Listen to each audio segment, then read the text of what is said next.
আচ্ছা, আমাদের মাথার ভেতরে যে জিনিসটা আছে, এই যে ব্রেন, এটা আসলে কিভাবে কাজ করে? এর আসল ক্ষমতা ঠিক কতটুকু আমরা কি আদৌ জানি? চলুন আজ একবার চেষ্টা করে দেখি। নিউরোসায়েন্স আর একেবারে বাস্তব জীবনের কিছু অভিজ্ঞতাকে একসাথে মিলিয়ে আমরা দেখব কিভাবে আমাদের মস্তিষ্ক সীমাবদ্ধতা থেকে অসীম সম্ভাবনার দিকে যেতে পারে। ভাবুন তো একবার, ব্যাপারটা কত অদ্ভুত। আমাদের শরীরের সবচেয়ে জরুরি অঙ্গটাই আমাদের কাছে সবচেয়ে বড় একটা রহস্য। জন মেডিনার এই কথাটা কিন্তু একদম সত্যি। তবে ভালো খবর হলো, সেই রহস্যের চাবিকাঠি কিন্তু আমাদের হাতেই আছে।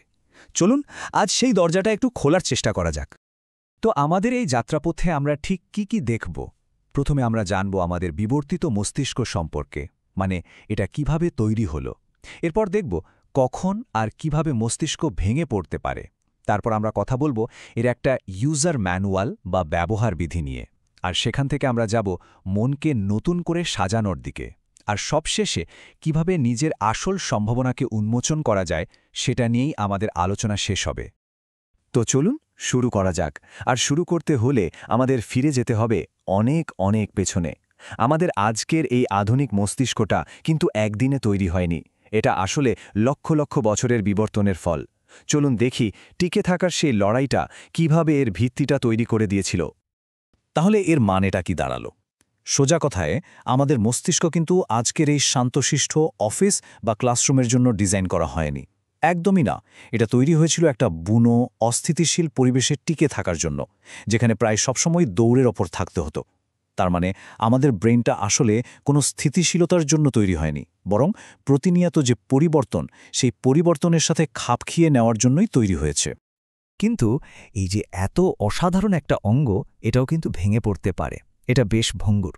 চলুন এবার এর দুর্বলতার দিকটা একটু দেখি।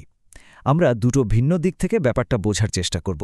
একদিকে থাকবে একটা ব্যক্তিগত কষ্টের গল্প, আর অন্যদিকে থাকবে একেবারে ক্লিনিক্যাল ডেটার কঠিন বাস্তবতা। এটা হলো জিম কুইকের গল্প। তাকে একটা সময় সবাই ডাকত ভাঙা মস্তিষ্কের ছেলে বলে।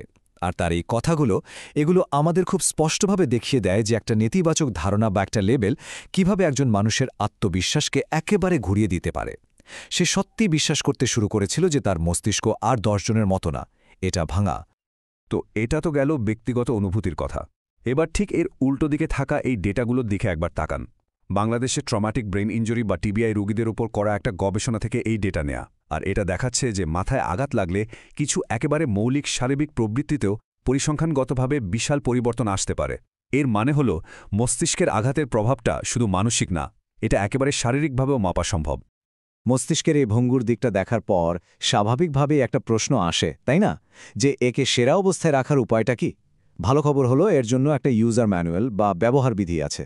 চলুন এর সবচেয়ে জরুরি কয়েকটা নিয়ম জেনে নেওয়া যাক। 34%। এই সংখ্যাটা কিসের জানেন? নাসার একটা গবেষণায় দেখা গেছে পাইলটদের পারফরমেন্স ঠিক 34% বেড়ে গিয়েছিল মাত্র ২৬ মিনিটের একটা ছোট্ট ন্যাপ বা ঘুমের পর। ভাবা যায়? আমরা প্রায় ঘুমকে বিলাসিতা মনে করি, কিন্তু আসলে এটা মস্তিষ্কের জন্য সবচেয়ে জরুরি জ্বালানিগুলোর একটা।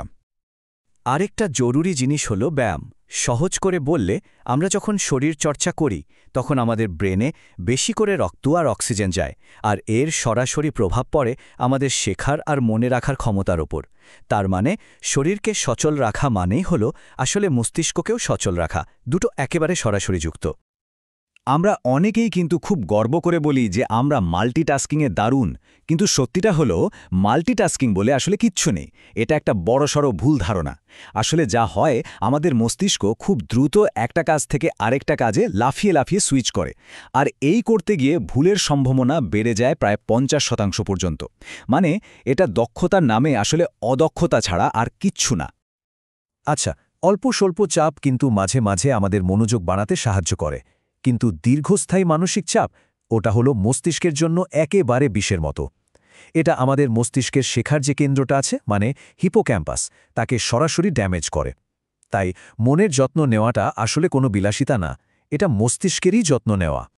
তো এতক্ষণ আমরা মস্তিষ্কের গঠন আর তার নিয়মকানুন নিয়ে কথা বললাম, কিন্তু এখন আমরা এমন একটা বিষয় নিয়ে কথা বলবো যা সবকিছু বদলে দেওয়ার ক্ষমতা রাখে। একটা যুগান্তকারী আবিষ্কার। আর সেই ধারণাটা হলো, আমাদের মস্তিষ্ক পাথরের মতো শক্ত আর স্থির কিছু নয়, বরং এটা কাদার মতো নরম আর পরিবর্তনশীল। এই প্রশ্নটা একবার ভাবুন তো, কি হবে যদি আমাদের ব্রেনটা একটা ফিক্সড হার্ডওয়্যারের মতো না হয়ে একটা অ্যাডাপ্টেবল সফটওয়্যারের মতো হয়? এই একটা চিন্তাই কিন্তু আমাদের নিজেদের সম্পর্কে পুরো ধারণাকে পাল্টে দিতে পারে। কারণ এর মানে হলো আমরা আমাদের বুদ্ধিমত্তা বা মেধার কাছে বন্দী নই, বরং আমরাই এর কারিগর হতে পারি। আর এই যে জাদুকরী ক্ষমতা, এটারই বৈজ্ঞানিক নাম হল নিউরোপ্লাস্টিসিটি, মানে আমাদের মস্তিষ্ক সবসময় নিজেকে বদলাতে পারে। যেমন একটা অসাধারণ উদাহরণ আছে। লন্ডনে ট্যাক্সি ড্রাইভারদের 25,000 রাস্তার ম্যাপ মুখস্থ করতে হয়, আর গবেষণায় দেখা গেছে এটা করতে গিয়ে তাদের মস্তিষ্কের হিপোক্যাম্পাস অংশটা, যেটা স্মৃতি আর শেখার সাথে জড়িত, সেটা সত্যি আকারে বড় হয়ে যায়। এটা একেবারে জীবন্ত প্রমাণ যে আমরা চাইলে প্র্যাকটিসের মাধ্যমে আক্ষরিক অর্থেই আমাদের মস্তিষ্ককে নতুন করে গড়তে পারি। তাহলে মূল বিষয়টা কি দাঁড়ালো? আমরা নিজেদের বুদ্ধিমত্তা নিয়ে যা বিশ্বাস করি সেটাই একসময় সত্যি হয়ে যায়। যারা ভাবে আমার বুদ্ধি কম, আমাকে দিয়ে কিছু হবে না, মানে যাদের একটা ফিক্সড মাইন্ডসেট আছে, তারা চ্যালেঞ্জ দেখলেই পিছিয়ে যায়। আর যারা বিশ্বাস করে চেষ্টা করলে আমি শিখতে পারবো, আমি পারবো, মানে যাদের গ্রোথ মাইন্ডসেট, তারাই কিন্তু ব্যর্থতার পরেও চেষ্টা চালিয়ে যায় আর নিজেদের সম্ভাবনাকে পুরোপুরি কাজে লাগাতে পারে। আচ্ছা, ভালো স্মৃতিশক্তি মানে কিন্তু জন্মগত প্রতিভা না, এটা আসলে একটা কৌশল। আর তেমনই একটা সহজ কৌশল হল MOM।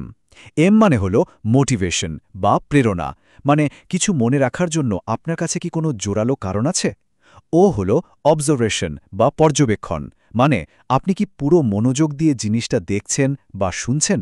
আর শেষের এম হলো মেথডস বা পদ্ধতি, মানে আপনি কি মনে রাখার জন্য কোনো কৌশল ব্যবহার করছেন?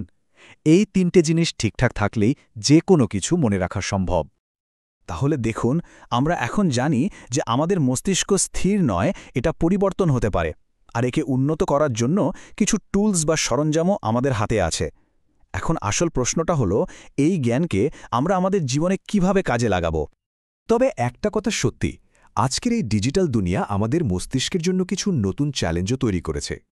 এদেরকে বলা যেতে পারে 4 ডিজিটাল ভিলেন। যেমন তথ্যের বন্যা, মানে ডিজিটাল ডিলাজ; সারাক্ষণ নোটিফিকেশনের কারণে মনোযোগ সরে যাওয়া, মানে ডিজিটাল ডিস্ট্র্যাকশন; সব মনে রাখার জন্য ফোনের উপর নির্ভর করা, মানে ডিজিটাল ডিমেনশিয়া; আর নিজে চিন্তা না করে প্রযুক্তির উপর ছেড়ে দেওয়া, মানে ডিজিটাল ডিডাকশন।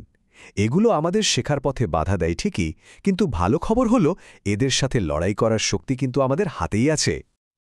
আর সবকিছুর শেষে আসল সত্যিটা কিন্তু এটাই। জন মেডিনার কথাটা আবার মনে করুন, আমরা আসলে শক্তিশালী এবং প্রকৃতিগতভাবেই অনুসন্ধিৎসু। আমাদের মস্তিষ্কটা তৈরি হয়েছে নতুন কিছু জানার জন্য, আবিষ্কার করার জন্য। সারা জীবন ধরে শেখা, এটাই আমাদের আসল স্বভাব।